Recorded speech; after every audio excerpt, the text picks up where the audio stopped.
Hello, everyone, and welcome to another power packed session of Meet Zoology. Okay, so today in this series, we are going to discuss a new chapter which is body fluids and circulation. Okay, so today we are going to pick a chapter from human physiology, and human physiology, maybe we are going to pick body fluids and circulation. Body fluids and circulation, as you know, deals with the working of heart, deals with the study of blood, and it is a very interesting chapter in itself. Okay, so let us begin with our session. Let us look at our screens and begin with our question number one. Okay. So question number one here on your screens. Which component of blood is responsible for producing antibody? Okay. Now as you know, जो antibodies होती हैं, antibodies are produced by plasma cells. And these plasma cells, they are formed by the differentiation of B cells or B lymphocytes. Okay, so your B cells or B lymphocytes are actually responsible for the production of antibodies. So your answer is going to be D, option D, lymphocytes. Okay, lymphocytes, as you know, lymphocytes are of two types. Lymphocytes are B lymphocytes and T lymphocytes. जो आपका B lymphocytes होते हैं, they are responsible for antibody mediated immunity or humoral response, and your T cells or T lymphocyte are responsible for cell mediated immune response. Okay, so plasma cells, which are formed by the differentiation of B cells, are responsible for the production of antibody. Let us look at next question. Which structure receives deoxygenated blood from the body in the human heart? As you know, जो human heart होता है वो four chambered होता है, जिसमें दो आपके atrium होते हैं, दो आपके वेंट्रिकल्स होते हैं. जो आपका ब्लड आता है वो आपके एट्रियम में आता है. Okay, now you have right atrium and you have left atrium.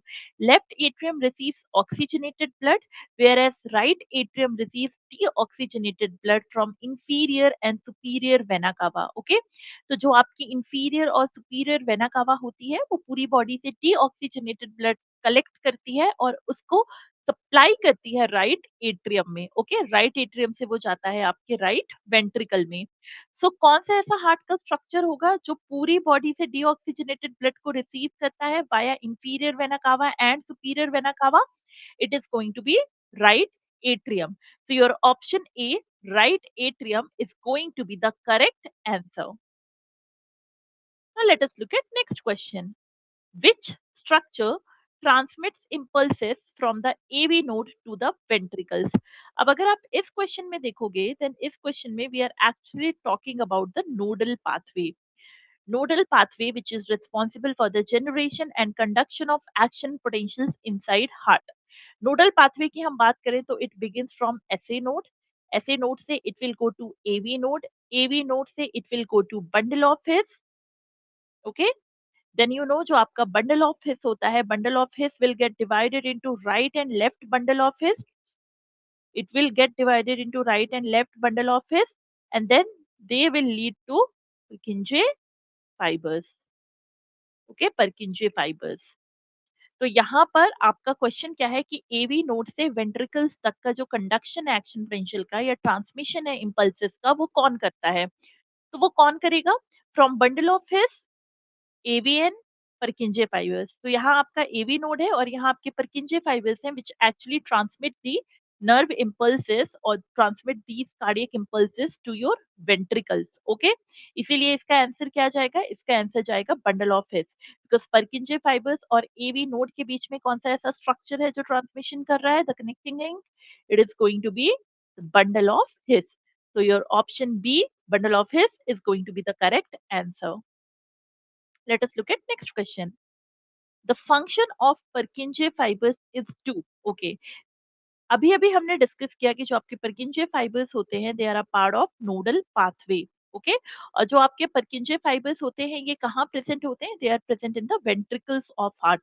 तो इनका काम ही क्या होता है? इनका काम होता है कि जो आपका हार्ट का वेंट्रिकल्स होता है उसमें ये इम्पल्स ट्रांसमिशन करें, जो एक्शन पोटेंशियल जनरेट हुई है उसका कंडक्शन करें. Okay, so what is the function of Purkinje fibers? It is to spread electrical signals rapidly in the ventricles. Okay, जो आपके परकिंजे फाइबर्स होते हैं इनकी जो स्पीड होती है, ओके, एक्शन पोटेंशियल कंडक्शन की, एक्शन पोटेंशियल ट्रांसमिशन की, इनकी जो स्पीड होती है it is one of the fastest among all your nodal tissues. Okay, so the function of Purkinje fibers is going to be to spread electrical signals rapidly in the ventricles. Option D is going to be the correct answer. Now, let us look at next question. The QRS complex in an ECG corresponds to, okay, ECG जैसे आपको पता है ECG के चार components होते हैं, okay, you have P wave, okay, then you have QRS complex, and then you have T wave, okay. P wave, QRS complex and T wave. यहाँ पे अगर हम आपसे P wave की बात करें तो P wave किसको सिग्निफाई करता है? P wave will signify atrial depolarization. Okay, P wave यहाँ पे atrial depolarization को सिग्निफाई करता है. P wave is will signify atrial depolarization. Okay, तो हम यहाँ पे लिख सकते हैं कि P wave is going to signify atrial depolarization. Then what is your QRS complex going to do?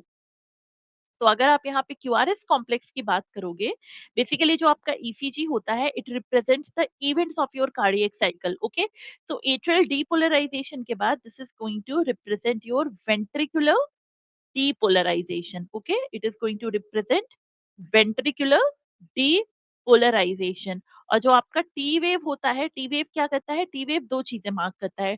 Either T wave आप कह सकते हो कि T wave is marking the end of the ventricular depolarization, और यू कैन से कि T wave is marking the beginning of ventricular repolarization. Okay, so this will signify ventricular repolarization, just the beginning of ventricular repolarization. Okay, question में आपसे क्या पूछा गया है बच्चों? Question में आपसे पूछा गया है क्यूआरएस कॉम्प्लेक्स के बारे में. तो QRS complex in an ECG will correspond to ventricular depolarization. So your option B, ventricular depolarization, is going to be your correct answer. Next question. Which of the following blood vessels carries oxygenated blood? Okay, यहाँ पर अगर हम बात करें तो आपको पता है कि हमारी बॉडी में ऑक्सीजनेटेड ब्लड जो होता है वो आर्टरीज कैरी करती हैं, एक्सेप्ट इसका एक एक्सेप्शन होता है. इसका एक्सेप्शन क्या होता है? एक्सेप्शन होता है पल्मोनरी आर्टरी. ओके, तो एक्सेप्ट पल्मोनरी आर्टरी, हमारी बॉडी में जितनी भी आर्टरीज हैं वो क्या कैरी करती हैं? वो ऑक्सीजनेटेड ब्लड कैरी करती हैं. और जो वेन्स होती हैं, सिमिलरली अगर हम यहाँ पे बात करें तो जो हमारी वेन्स होती हैं, veins carry deoxygenated blood. Okay, यहाँ पे वेन्स जो होती हैं, वेन्स कैरी करती हैं डीऑक्सीजनेटेड ब्लड. वेन्स यहाँ पे डीऑक्सीजनेटेड ब्लड कैरी करेंगी, और इसका भी एक एक्सेप्शन होगा, that is going to be pulmonary vein. Okay, pulmonary vein जो होती है वो एक ऑक्सीजनेटेड ब्लड कैरी करती है. अदर देन दैट जितनी भी आपकी वेन्स होती हैं वो डीऑक्सीजनेटेड ब्लड कैरी करती है. Let us look at our options. Pulmonary artery, the only artery which will carry deoxygenated blood. Okay, then inferior vena cava, ये vein है, it will carry deoxygenated blood. Hepatic portal vein, ये भी एक vein है, it will carry deoxygenated blood. Pulmonary vein भी एक vein है, पर ये एक exception होती है because it is going to carry oxygenated blood. Okay, so your correct answer here कि which blood vessel carries oxygenated blood is going to be option B, pulmonary vein. Let us look at next question. So this is complete the analogy type of question. Now here it says RBCs 5.5 million per millimeter cube. So as you know, RBC का जो number होता है आपके blood में, RBC का number होता है 5 to 5.5 million पर मिलीमीटर क्यूब ऑफ ब्लड. ठीक है, सिमिलरली अगर हम थ्रोम्बोसाइट्स की बात करें तो थ्रोम्बोसाइट्स का नंबर कितना होता है? अगर आप थ्रोम्बोसाइट्स की बात करोगे तो थ्रोम्बोसाइट्स का जो नंबर होता है, it is 1.5 to 3.5 lakh. Okay, 1.5 to 3.5 lakh per millimeter cube of blood. So this is going to be 1.5 to 3.5 lakh per millimeter cube of blood. और यहाँ पे एक और ब्लड सेल होता है आपका, विच इज WBCs. अगर आप WBCs की बात करोगे तो WBCs का नंबर क्या होता है? WBCs का नंबर होता है 6,000 to 8,000 पर millimetre cube of blood. Okay, तो यहाँ पर बच्चों थ्रोम्बोसाइट्स के बारे में पूछा गया है, तो थ्रोम्बोसाइट्स का आंसर क्या जाएगा? 1.5 लाख टू 3.5 लाख पर millimeter cube of blood. Okay, so your option C is going to be your correct answer. Let us move forward with the next question. Which statement regarding WBCs is incorrect. Okay, तो यहाँ पे बच्चों WBCs के regarding आपको 4 statement दिए गए हैं, 3 are correct and 1 is incorrect. So let us read the options and let us try to find out कि कौन सा ऐसा स्टेटमेंट है जो WBC के लिए करेक्ट नहीं होगा। They lack haemoglobin, this is absolutely correct, है ना। आपको पता है कि जो आपकी WBCs होती है, WBCs में हीमोग्लोबिन नहीं होता है, इसीलिए वो कलरलेस होती हैं। They help in immune response. Absolutely correct, है ना। WBCs play a very very important role in immune responses. They are enucleated like RBC. ये गलत है। ओके, RBC में न्यूक्लियस नहीं होता है, लेकिन जो आपकी WBC होती है, ल्यूकोसाइट्स होते हैं, दे आर न्यूक्लिएटेड। ओके, वो इन्यूक्लिएटेड नहीं होते हैं, उनमें न्यूक्लियस होता है, so they are nucleated. then they can move out of blood vessels. Okay, WBCs जो होती है, they can very well move out of the blood vessels. तो ये भी क्या है, ये भी सही है। तो यहाँ पर आपका इनकरेक्ट ऑप्शन क्या जाएगा, यहाँ पे आपका इनकरेक्ट ऑप्शन जाएगा option C, which is they are enucleated like RBCs because WBCs are nucleated. Next question. Which iron is essential for blood coagulation? Okay, तो आपके ब्लड कोएगुलेशन या ब्लड क्लॉटिंग में एक आयन होता है, वो बहुत ही इंपॉर्टेंट रोल प्ले करता है। व्हाई? बिकॉज आपके ब्लड में आपके प्लाज्मा में जो इनएक्टिव क्लॉटिंग फैक्टर्स होते हैं, उनको ये एक्टिवेट करने का काम करता है, और वो आयन कौन सा होता है, that is calcium ion. Okay, तो जो आपका कैल्शियम आयन होता है बच्चों, calcium ion plays a very important role in blood clotting. Calcium ion के साथ साथ आपको ये भी पता होना चाहिए कि ब्लड क्लॉटिंग में आपका एक विटामिन जो होता है, वो भी बहुत ही ज्यादा एसेंशियल होता है, विच इज विटामिन के। ओके, तो ब्लड कोएगुलेशन के लिए आप याद रखना कि ब्लड कोएगुलेशन में आपका कैल्शियम आयन और कैल्शियम आयन के साथ साथ आपका विटामिन के, दोनों ही जो होते हैं बहुत क्रूशियल रोल प्ले करते हैं इन ब्लड कोएगुलेशन। इस क्वेश्चन में आयन पूछा गया है, इसीलिए हमारा करेक्ट आंसर क्या जाएगा, हमारा करेक्ट आंसर जाएगा option C, calcium ion. Next question, the SA node is located in. Okay, अगर यहाँ पे हम एसए नोड की बात करें, तो यहाँ पर बात हो रही है आपके साइनोएट्रियल नोड की। ये जो आपका साइनोएट्रियल नोड होता है, this is the part of your nodal tissue. ये जो आपके हार्ट में नोडल टिश्यूज होते हैं, ये नोडल टिश्यू और नोडल पाथवे का पार्ट होता है। यहाँ पर अगर आप साइनोएट्रियल नोड के लोकेशन की बात करोगे, तो अगर आपका हार्ट है, हार्ट में एट्रियम एंड वेंट्रिकल है, तो साइनोएट्रियल नोड कहाँ पे सिचुएटेड होता है, साइनोएट्रियल नोड यहाँ पे सिचुएटेड होता है। ओके, यहाँ पे सिचुएटेड है, मतलब हम क्या बोलेंगे, साइनोएट्रियल नोड के लोकेशन के लिए हम क्या कहते हैं, साइनोएट्रियल नोड के लोकेशन के लिए हम कहते हैं कि it is situated at the upper right corner of the right atrium. This is what we say about SA node. Okay, तो ऐसे नोड की लोकेशन को हम कैसे डिस्क्राइब करते हैं, ऐसे नोड की लोकेशन के लिए हम कहते हैं कि it is situated at the upper right corner of the right atrium. Okay, यहाँ पर जो ऑप्शन ए है आपका right atrium, that is closest to the correct answer. Okay, तो इसका आंसर क्या जाएगा, तो SA node is located in right atrium. और राइट एट्रियम में भी अगर मैं आपसे पूछूं कहाँ, तो आप क्या बोलोगे, it is situated at the upper right corner of the right atrium. आगे बढ़ते हैं बच्चों। Next question, secretion of which of the following cells participate in inflammatory as well as allergic reactions of the body? Okay, चलो sales को देखते हैं। Neutrophils जो है आपके, वो कुछ भी सिक्रीट नहीं कर रहे हैं, मैक्रोफेजेस कुछ भी सिक्रीट नहीं कर रहे हैं, थ्रोम्बोसाइट्स भी आपका कुछ भी सिक्रीट नहीं कर रहे हैं। न्यूट्रोफिल्स जो होते हैं, neutrophils are phagocytic in nature, macrophages are phagocytic in nature and thrombocytes are involved in blood coagulation.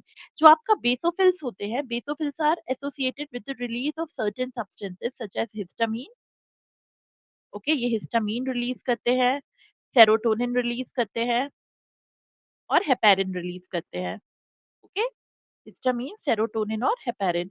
इनमें अगर मैं आपसे हिस्टामीन की बात करूं, तो जो आपका हिस्टामीन होता है, histamine also plays a very pivotal role in your allergic reactions. तो जो आपका हिस्टामीन होता है, वो आपके एलर्जिक रिएक्शंस में भी इन्वॉल्व होता है। ओके, अब एलर्जिक रिएक्शंस में इन्वॉल्व होता है और साथ ही साथ ये इन्फ्लेमेशन भी कॉज कराता है। Histamine is also involve in inflammation.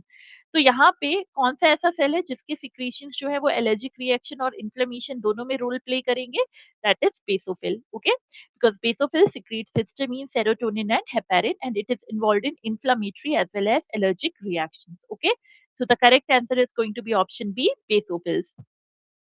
Let us look at next question. This is A and R question. Assertion, The wall of the left ventricle of heart is thinner than the wall of the right ventricle. Okay, ये assertion is wrong, क्योंकि आपको पता है कि अगर हम अपने heart chambers में थिकनेस ऑफ द वॉल की बात करें, तो एक तो ये चीज होती है कि वेंट्रिकल की वॉल जो होती है वो हमेशा एट्रिया के वॉल से थिक होती है। So the wall of ventricles are always going to be thicker than the wall of atria. उसमें भी अगर आप वेंट्रिकल्स में ही वॉल की बात करोगे बच्चों, तो वेंट्रिकल में भी जो आपका लेफ्ट वेंट्रिकल होता है उसकी thickness is much more than the thickness of right ventricle. Why? Because आपके लेफ्ट वेंट्रिकल को it needs to pump blood to the distant organs of the body. So that is why left ventricle को बहुत pressure के साथ blood pump करना पड़ता है, and hence left ventricle की जो वॉल होती है वो थिकेस्ट होती है। So this is absolutely wrong. Reason देखते हैं। Left ventricle requires to pump blood to lungs only, this is also wrong, क्योंकि लेफ्ट वेंट्रिकल लंग्स को ब्लड पंप नहीं करता है। लेफ्ट वेंट्रिकल इंस्टेड आपका बॉडी के डिस्टेंट ऑर्गन्स को ब्लड पंप करता है। तो यहाँ पर assertion is also wrong and reason is also wrong. So your option D, both A and R are false, is going to be your correct option. Let us look at next question. Albumins present in our blood plasma help in maintaining. Okay, यहाँ पर plasma की बात की गई है और plasma में भी we are talking about plasma proteins. Okay, हम यहाँ पे प्लाज्मा प्रोटीन्स की बात कर रहे हैं। अब अगर मैं यहाँ पे आपसे प्लाज्मा प्रोटीन्स की बात करूँ, तो प्लाज्मा प्रोटीन्स में आप कुछ नाम पढ़ते हो, जैसे कि आप एल्ब्यूमिन्स का नाम पढ़ते हो। ओके, देन आप ग्लोबुलिन्स का नाम पढ़ते हो कि albumin is a plasma protein, globulins are plasma protein, similarly fibrinogen are plasma protein, prothrombin are plasma protein. अब यहाँ पे बात करें तो फाइब्रिनोजन आपको पता है ब्लड क्लॉटिंग में इन्वॉल्व होता है। Globulins is here referring to your immunoglobulins. Okay, जो आपकी इम्यूनोग्लोबुलिन्स होती है, गामा ग्लोबुलिन्स होती है, वो इम्यून रिस्पॉन्सेस में इन्वॉल्व होती हैं। और एल्ब्यूमिन्स जो होते हैं, एल्ब्यूमिन्स हम कहते हैं कि एल्ब्यूमिन्स मेंटेन आर बीसीओपी। बीसीओपी का मतलब क्या है? Blood colloidal osmotic pressure. Basically ये हमारे वाटर बैलेंस को, ऑस्मोटिक बैलेंस को बॉडी में क्या करते हैं? बैलेंस करते हैं। तो इसका आंसर क्या जाएगा? इसका आंसर जाएगा option B. Albumins present in our blood plasma help in maintaining the osmotic balance of the body और water balance in the body, और BCOP which is blood colloidal osmotic pressure. Let us look at next question. In the human heart, the atrium and ventricle of the same side are separated by atrioventricular septum. Okay, इसका नाम क्या होता है? इसका नाम होता है atrioventricular septum. Okay, तो एट्रिया और वेंट्रिकल सेम साइड में, इसका मतलब क्या है? इसका मतलब है कि अगर यहाँ पे राइट एट्रियम है और यहीं पे राइट वेंट्रिकल है, तो atria and ventricles on the same side are going to be separated by a septa, और इस सेप्टा का नाम क्या होता है? Atrioventricular septa. और ये सेप्टा के बारे में आपसे यहाँ पे नाम नहीं पूछा गया है, कैरेक्टरिस्टिक पूछी गई है। और अगर आप इसकी कैरेक्टरिस्टिक की बात करोगे, तो एट्रियो वेंट्रिकुलर सेप्टा क्या होता है आपका? Atrio ventricular septa is thick, it is thick and it is made up of fibrous tissue. Okay, ये थिक होता है और फाइब्रस टिश्यू का बना होता है। तो यहाँ पर ऑप्शन ए जो है, a thick fibrous tissue, that is the correct description of atrioventricular septum. Okay, hence your correct answer is going to be option A, a thick fibrous tissue. Muscular tissue नहीं, muscular wall नहीं। और interatrial septum जो होता है, it is present between right atria and left atria. This interatrial septum is present between right atria and left atria. ये atrium या ventricle को separate नहीं करता है, ये सेम साइड में एट्रियम को सेपरेट करता है। Okay, so your correct answer is going to be option A. Moving on to the next question. During joint diastole of the human heart. Okay, हम इसको joint diastole ही क्यों कहते हैं? Because यहाँ पे देखो, diastole का मतलब होता है relaxed state. ओके, तो अगर आप डायस्टोल की बात कर रहे हो, तो सबसे पहले तो हमें ये पता है कि यहाँ पे रिलैक्सेशन की बात हो रही है। ओके, रिलैक्स स्टेट की बात हो रही है। और इसको जॉइंट डायस्टोल क्यों कहते हैं? बिकॉज इस टाइम पे atria and ventricle, atria and ventricle both are relaxed. Okay, both are jointly relaxed. तो joint diastole कैसा स्टेज होता है कार्डियक साइकिल में? ये एक ऐसा स्टेज होता है जहां पे एट्रियो और वेंट्रिकल सबके सब क्या होते हैं? रिलैक्स्ड होते हैं। All the chambers of the heart are in a relaxed state. Okay, तो यहाँ पे आपका करेक्ट आंसर क्या जाएगा? यहाँ पे आपका करेक्ट आंसर जाएगा option D, all the four chambers of heart are in a relaxed state. Next, coronary artery disease is often referred to as, जो आपका कोरोनरी आर्टरी डिजीज होता है जिसको कि आप सीएडी बोलते हो, इसका एक और नाम होता है। इसका एक और नाम क्या होता है? इसको आप एथेरोस्क्लेरोसिस भी बोलते हो। Okay, so coronary artery disease is often referred to as, it is also referred to as atherosclerosis. Next question, coagulum is formed mainly by a network of which threads? यहाँ पे अगर आप coagulum की बात करोगे, so what is this coagulum? Okay, this coagulum is nothing but your blood clot. Okay, आपका जो blood clot है ना, हम आपके ब्लड क्लॉट को ही कोएगुलम कह रहे हैं। और हम कह रहे हैं कि जो आपका ब्लड क्लॉट बनता है, it is mainly by a network of which threads. तो आपको पता होना चाहिए, जो बच्चों आपका जो ब्लड क्लॉट होता है, it is actually made up of fibrins. ठीक है, ये जो फिब्रिन्स होते हैं, फिब्रिनोजन के फॉर्म में आपकी बॉडी में होते हैं, जो कि सॉल्युबल फॉर्म होता है, लेकिन जब ये फिब्रिन में कन्वर्ट होते हैं, तो दीज आर, ये बहुत ही थिन थ्रेड लाइक स्ट्रक्चर होते हैं, लेकिन ये कैसे होते हैं? ये इनसॉल्युबल होते हैं। ओके, तो this network of fibrin, this unsoluble insoluble network of thread fibrin, यही आपका क्या बनाता है? ये आपका ब्लड क्लॉट बनाता है। Okay, so the correct answer is going to be option A, fibrins. Next question. Select the incorrect match with respect to differential leukocyte count. Okay. Leukocyte की अगर हम बात करें, अगर मैं आपसे डब्ल्यूबीसी या ल्यूकोसाइट की बात करूं बच्चों, तो आपको पता है कि ये जो डब्ल्यूबीसी या ल्यूकोसाइट होते हैं, they are of two types. अगर मैं यहाँ पे डब्ल्यूबीसी की बात करूं, तो WBC are of two type.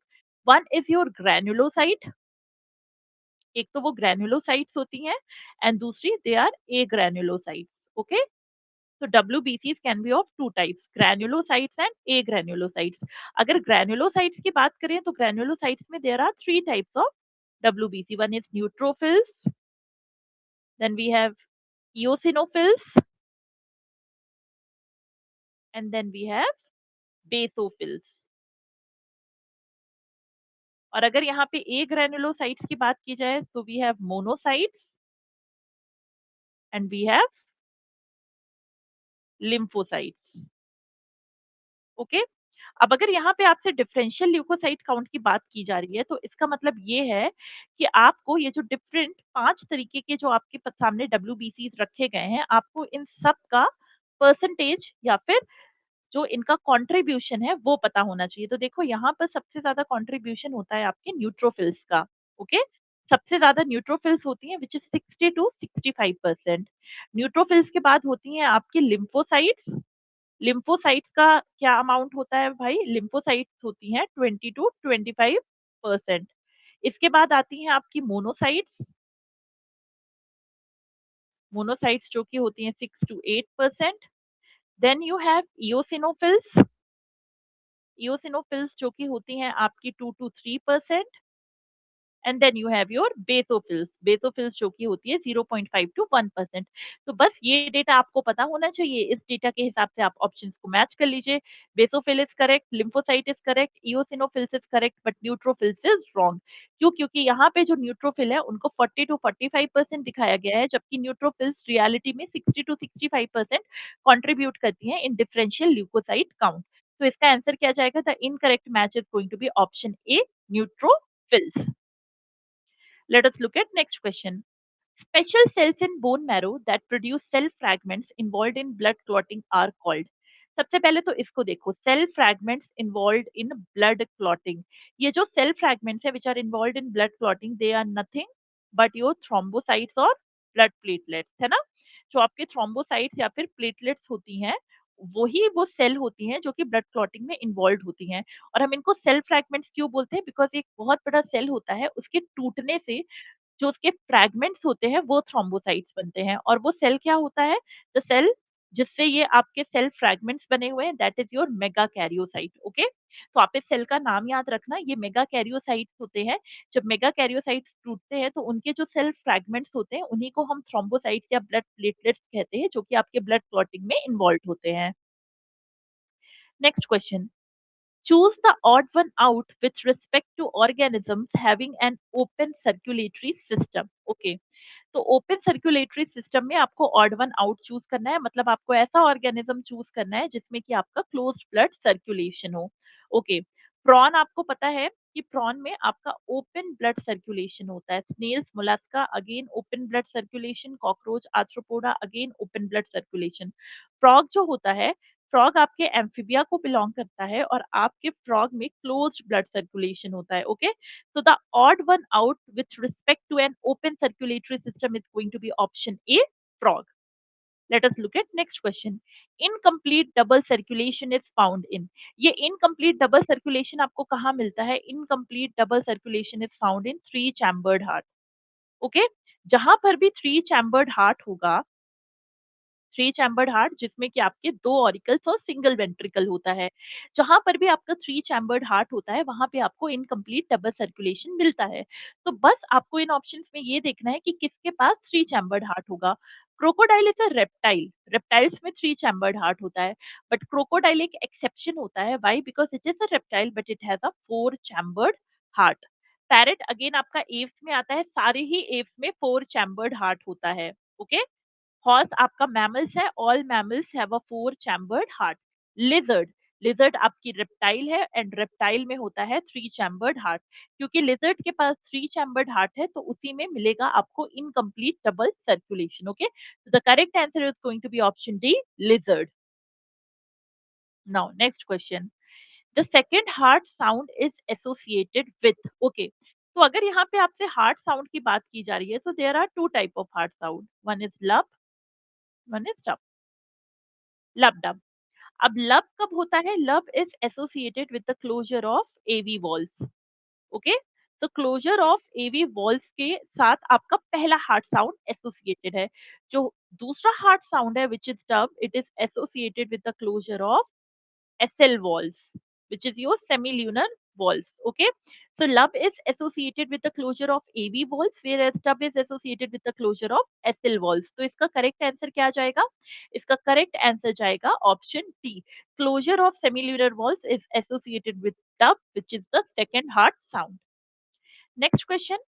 The maximum number of action potentials in the heart are generated by which nodal tissue? ठीक है, the maximum number of action potentials in the heart, this is actually generated by SA node, sinoatrial node. Okay, क्योंकि sinoatrial node जो है वो maximum number of action potentials generate करता है heart में, it is the reason why it is also called as pacemaker of the heart. Okay, so the maximum number of action potential generation in the heart is done by SAN or sinoatrial node, and due to this phenomenon or due to this function, because they can generate maximum number of action potential, they are also called as pacemaker of the heart. So your correct answer is going to be option D, pacemaker or sinoatrial node. Let us look at next question.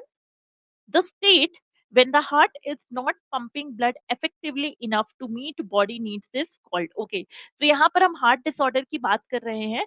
Heart disorder में एक ऐसा heart disorder जहाँ पे जो आपका heart है वो enough blood नहीं पंप कर रहा है to meet all the needs of the body.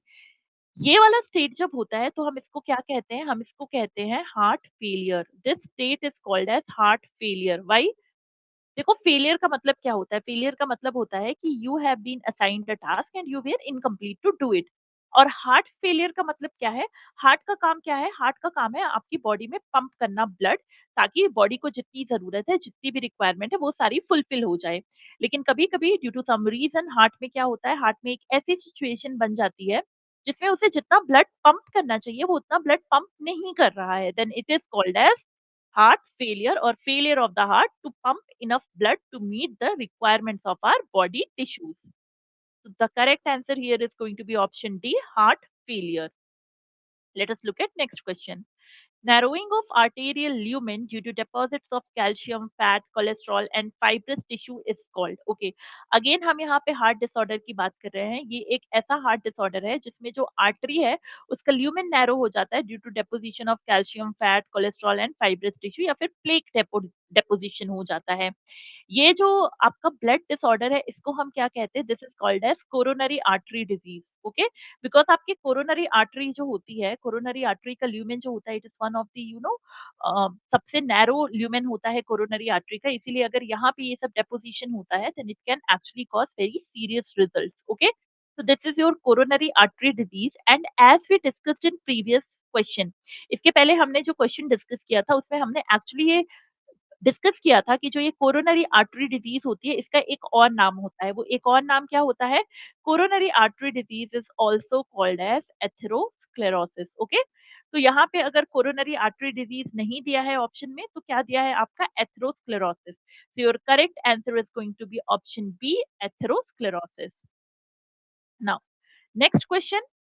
Select the incorrect distinguishing point between arteries and veins. Okay. तो आर्टरी और वेन्स के बारे में कुछ डिफरेंस यहाँ पे लिखे गए हैं और आपको बताना है कि कौन सा डिफरेंस जो है वो सही नहीं है। चलिए ऑप्शन ए को देखते हैं। Walls are thicker versus thinner. Okay, ये बात सही है। जो आपकी आर्टरी होती है उसमें जो ट्यूनिका मीडिया होती है वो थिक होती है as compared to the tunica media of vein. इसीलिए आर्टरी की जो वॉल्स होती है they are thicker than vein. So this is absolutely correct. B.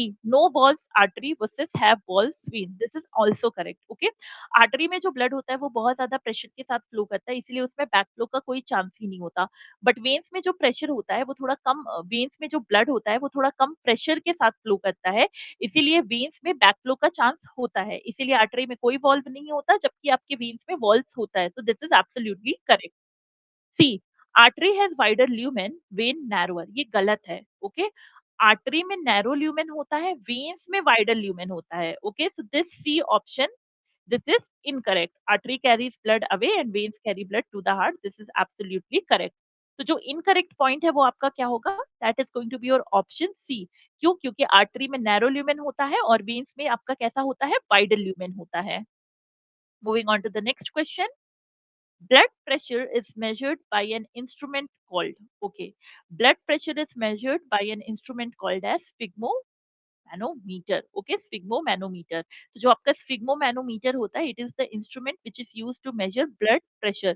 Spirometer को आप याद रखना। स्पायरोमीटर जो होता है आपका वो रेस्पिरेटरी रेट के लिए यूज होता है। ओके, रेस्पिरेशन को मेजर करने के लिए स्पायरोमीटर यूज होता है और ब्लड प्रेशर को मेजर करने के लिए आपका स्पिग्मोमैनोमीटर यूज होता है। स्टेथोस्कोप आपकी हार्ट बीट सुनने के लिए यूज होता है। The correct answer is going to be option C, sphygmomanometer. Looking at next question, choose the incorrect statement. Okay, so we have four statement and we have to find out which one is wrong. Option A, RBCs live up to 120 days. This is absolutely correct है ना? जो RBC की life span होती है it is 120 days. Option B, healthy man has 12 to 16 gram of hemoglobin per 100 ml of blood. This is also correct. जो आपका hemoglobin का एक healthy amount होता है that is 12 to 16 gram per 100 ml of blood. So it is also correct. Option C, leukocytes are colorless due to the lack of hemoglobin. This is absolutely correct है ना? जो आपकी WBCs होती है उनको हम व्हाइट ब्लड सेल्स क्यों बोलते हैं? क्योंकि वो कलरलेस होती है। और वो कलरलेस क्यों होती है? क्योंकि उनमें हीमोग्लोबिन प्रेजेंट नहीं होता। Okay, so this is also correct. Option D, plasma with clotting factor is called serum. This is wrong. Okay, because plasma with नहीं होता है, plasma without clotting factor is called serum. Okay, so plasma without clotting factor is called serum. So आपका incorrect statement ही हमें ढूंढना था और आपका incorrect statement क्या होगा? आपका incorrect statement होगा option D. Okay, moving on to the next question. The graveyard of RBCs is, okay, very famous question, हम सबको पता है। RBC का graveyard हम किसको कहते हैं? RBC का graveyard हम कहते हैं spleen को। हम कहते हैं RBC has a lifespan of 120 days, after which they are destroyed in spleen. Hence, spleen is called as the graveyard of RBCs. Next question. Which of the following is correct with respect to erythroblastosis fetalis? Okay, again you have four options. यहाँ पे तीन incorrect है और एक correct है. We have to find out the correct one. चलो option A देखते हैं. RH antigen of fetus induces antibodies throughout first pregnancy. Okay, आपको पता है कि जो एरिथ्रोब्लास्टोसिस फिटालिस का केस होता है या जो आरएच इनकम्पैटिबिलिटी का केस होता है उसमें first pregnancy is very successful. First pregnancy में कोई भी दिक्कत नहीं आती है। Why? Because maternal and fetal blood is very well separated through placenta. Okay, तो ये जो आपका ऑप्शन है RH antigen induces antibody throughout first pregnancy, ये गलत होगा। ओके, बिकॉज फर्स्ट प्रेगनेंसी में due to the separation of maternal and fetal blood by placenta कोई भी एक्शन, कोई भी इफेक्ट नहीं शो होता है। बी पे देखते हैं। During second pregnancy maternal RH antigens act against fetal antibodies. Okay, ये गलत है। क्यों गलत है? बिकॉज प्रेगनेंसी में मैटरनल आरएच एंटीजन नहीं, एरिथ्रोब्लास्टोसिस फेटालिस होता ही तब है जब मदर कैसी होती है, मदर आरएच नेगेटिव होती है। अब अगर मदर आरएच नेगेटिव है तो मदर में आरएच एंटीजन प्रेजेंट नहीं है। मदर में क्या प्रेजेंट होती है, मदर में प्रेजेंट होती है एंटी आरएच एंटीबॉडीज। ओके, जो उसको कहाँ से मिलती है, क्यों बनती है, बिकॉज फर्स्ट प्रेगनेंसी में वो ड्यूरिंग पार्चुरेशन, आफ्टर पार्चुरेशन वो क्या होती है, वो एक्सपोज हो जाती है to the RH positive blood of fetus. So during second pregnancy, maternal Rh antigens act against fetal antibody is wrong. Actually, during second pregnancy, maternal anti-Rh antibody act against fetal Rh antigen. Okay, so this is also wrong. Option C देखते हैं, and RH negative fetus in RH positive mother suffers from erythroblastosis fetalis, this is wrong, ये उल्टा होना चाहिए। And RH positive fetus in RH negative mother suffers from erythroblastosis fetalis, so this is also wrong. Option D देखते हैं, it can be prevented by administering anti-Rh antibodies to mother after the delivery of first Rh positive child. This is absolutely correct, है ना? Rh anti bodies आप देते हो mother को after the delivery of first Rh positive child, and this is actually a very known way to prevent erythroblastosis fetalis or future Rh incompatibility. Okay, so your option D is going to be your correct answer. Moving forward, the question is, enucleated cells present in human blood are, okay, तो कौन सा ऐसा cell होता है human blood में जिसमें nucleus नहीं होता, तो वो होता है आपका RBCs which are also called as erythrocytes. Okay, so your option C, erythrocytes or RBCs are enucleated. Now, this is a question on ECG. The return of ventricles from excited to normal state is represented in ECG by the wave labeled. अभी थोड़ी देर पहले हमने ECG को discuss किया था। जब हमने ECG को डिस्कस किया था तो मैंने आपको बताया था कि ECG को हम जो होता है तीन पार्ट्स में डिवाइड करते हैं। यहाँ जो बी है, बी होता है आपका पी वेव जो कि आपके एट्रियल डीपोलराइजेशन को रिप्रेजेंट करता है। जो यहाँ पे CDE है उसको हम QRS कॉम्प्लेक्स से रिप्रेजेंट करते हैं, और जो आपका QRS कॉम्प्लेक्स होता है, QRS कॉम्प्लेक्स क्या करता है, QRS complex represent ventricular depolarisation.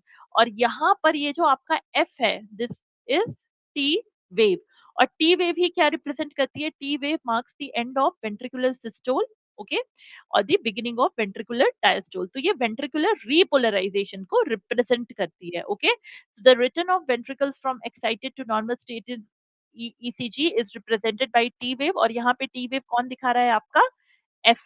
Okay, तो यहाँ पे आपका आंसर क्या जाएगा, यहाँ पे आपका आंसर जाएगा option C which is F wave. Next question, food from the intestine is carried to the liver via before it is written to systemic circulation।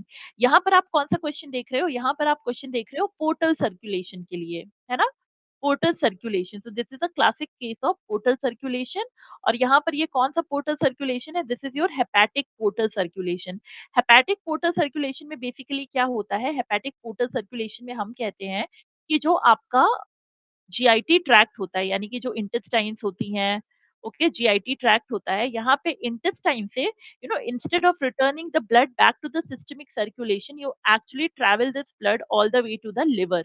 और ये काम आप कैसे करते हो, ये काम आप करते हो वाया अ पोर्टल वेन, है ना, which is called as hepatic portal vein. So this is, we are talking about hepatic portal circulation, जहाँ पे जो intestine का blood होता है, instead of being transported to the systemic circulation, it is being transported to the liver और hepatic cells, okay? और ये काम कौन करता है, ये काम करती है आपकी hepatic portal vein। So let us look at our options, liver via option B, hepatic portal vein। okay, so ये वाला काम आपका कौन करेगा बच्चों, ये वाला काम करेगी आपकी hepatic portal vein। Next question, myocardial ischemia leads to an acute chest pain known as, okay, myocardial ischemia का मतलब है कि आपका जो हार्ट है वो इनफ ब्लड पंप नहीं कर रहा है ना, जो ब्लड सप्लाई है वो क्या हो रही है, थोड़ी सी डिस्टर्ब हो रही है। और एक्यूट चेस्ट पेन, आपको पता है ये एनसीईआरटी में आपने पढ़ा है कि अगर एक्यूट चेस्ट पेन होता है then acute chest pain is called as angina pectoris. Okay, so a symptom of an acute chest pain is called as angina pectoris. Moving on to the next question, stroke volume of the human heart under normal physiological conditions is okay. अगर यहाँ पे stroke volume की बात करें और हम कहें कि नॉर्मल कंडीशंस में आपका स्ट्रोक वॉल्यूम कितना होता है, तो नॉर्मल कंडीशंस में हमारा स्ट्रोक वॉल्यूम होता है 70 ml. So your option A 70 ml is going to be your correct answer. Moving on, which of the following converts inactive fibrinogen of blood into fibrin during the cascade of blood clotting? Okay. यहाँ पर अभी हमने थोड़ी देर पहले ही एक question discuss किया था, है ना? जिसमें हम ब्लड क्लॉट के बारे में ही बात कर रहे थे, जहाँ पे मैंने आपसे फिब्रिन थ्रेड के बारे में बात किया था। वहाँ पे मैंने आपसे कहा था कि ये जो आपका इनएक्टिव, या तो इनको आप इनएक्टिव कह दो, और ये कैसे होते हैं? सॉल्युबल होते हैं। ये जो इनएक्टिव सॉल्युबल फिब्रिनोजन होते हैं, इनको कन्वर्ट किया जाता है एक्टिव और इनसॉल्युबल फिब्रिन थ्रेड्स में, ओके? और ये काम कौन करता है आपका? तो ये काम करती है आपकी एक एंजाइम जिसका नाम होता है thrombin enzyme, okay? So this work is done by an enzyme which is called as thrombin enzyme, okay? तो यहाँ पर आंसर क्या जाएगा? यहाँ पर आपका आंसर जाएगा option A, thrombin enzyme. Moving on, next question.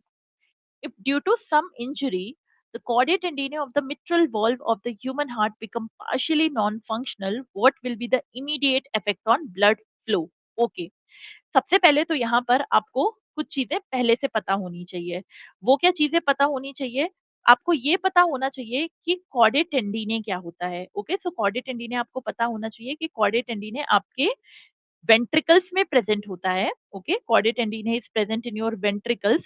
और कॉर्डे टेंडिने का काम क्या होता है? कॉर्डे टेंडिने का काम होता है कि वो वॉल्स को अच्छे से पकड़ के रखे, ताकि जब आपका वेंट्रिकल बहुत ही पावरफुल फोर्स के साथ कंट्रैक्ट करे तो ब्लड जो है वो वापस एट्रियम में ना जाए। ओके, अब यहाँ पे नेक्स्ट देखो आपका mitral valve. Okay, mitral valve is also called as bicuspid valve. Okay, mitral valve is also called as bicuspid valve, और वो कहाँ प्रेजेंट होता है? वो यहाँ पे प्रेजेंट होता है between your left atrium and left ventricle. So this is some information that you need to retain. तो यहाँ लेफ्ट एट्रियम और लेफ्ट वेंट्रिकल के बीच में आपका मिट्रल वॉल्व प्रेजेंट है। Okay, so we are dealing only with left atrium and left ventricle. तो यहाँ पे आपका मिट्रल वॉल्व जो है वो लेफ्ट एट्रियम और लेफ्ट वेंट्रिकल के बीच में प्रेजेंट है। अब क्वेश्चन देखो, क्वेश्चन में बोला जा रहा है कि due to some injury chordae tendineae, जो कॉर्डे टेंडिने इस मिट्रल वॉल्व को अपने प्लेस पे होल्ड कर रहे थे, and even during intense ventricular contraction इसको पीछे की तरफ नहीं खुलने दे रहे थे, they have become non functional. तो इसकी वजह से क्या होगा?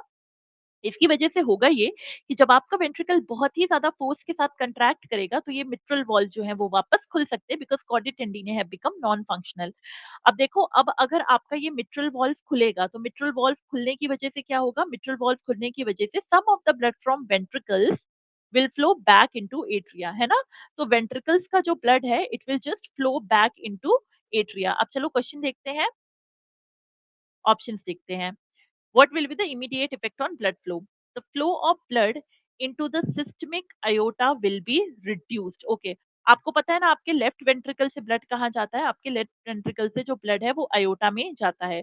ऑब्वियस सी बात है, अगर लेफ्ट वेंट्रिकल से जो ब्लड है उसका बैक फ्लो हो गया है, तो उसकी वजह से क्या होगा? उसकी वजह से आपकी आर्टरी जो है, आर्टरी में ये जो ब्लड फ्लो है it will be reduced. Okay, then the flow of blood into the pulmonary aorta will be reduced. Pulmonary artery जो होती है वो आपकी डीऑक्सीजनेटेड ब्लड कैरी करती है, और वो राइट वेंट्रिकल में खुलती है। क्योंकि यहाँ पे मिट्रल वॉल्व की बात हो रही है, तो हम पल्मोनरी आर्टरी की बात नहीं करेंगे, क्योंकि वो राइट वेंट्रिकल से ओपन होती है। Right ventricle will receive more amount of blood from right atrium. No, first of all this is incorrect, and second, we are not talking about right ventricle. Cardiac output will be increased. No, it will not be increased because blood का backflow होगा।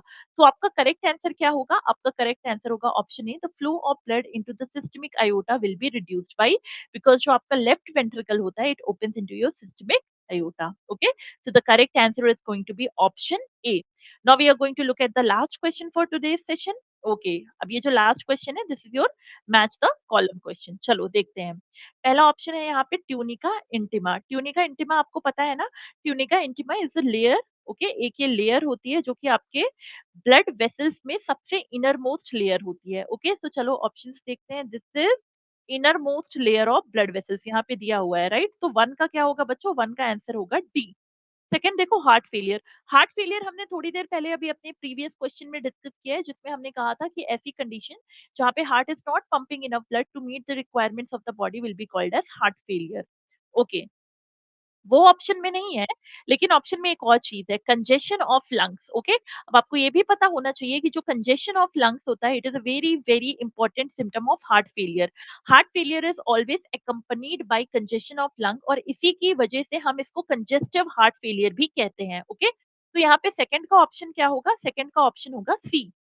Third देखते हैं stroke volume. What is stroke volume? Obviously it is the amount of blood pumped out by each ventricle in one cardiac cycle. So third is going to be B, and fourth automatically is going to be A, pericardium, which is a protective double-walled membranous bag around the heart. तो चलो हम क्या देखते हैं, हम अपने options देखते हैं, जिसमें भी D, C, B, A होगा, that is going to be our correct answer, D C B A, okay. तो यहाँ पे आप ऑप्शन ए देखो, option A D C B A, okay. तो option A is going to be our correct answer, okay. So this was the last question, and with the discussion of this last question, we have come to the end of today's session. I will again meet with you in my next session, जहाँ पे हम कोई नया topic उठाएंगे, कोई नया chapter उठाएंगे, और हम उसके भी important questions डिस्कस करेंगे, ताकि these questions can be helpful for your NEET preparation. Okay. Till then, keep studying, keep working hard, and let us meet together again in our next session. Thank you, everyone.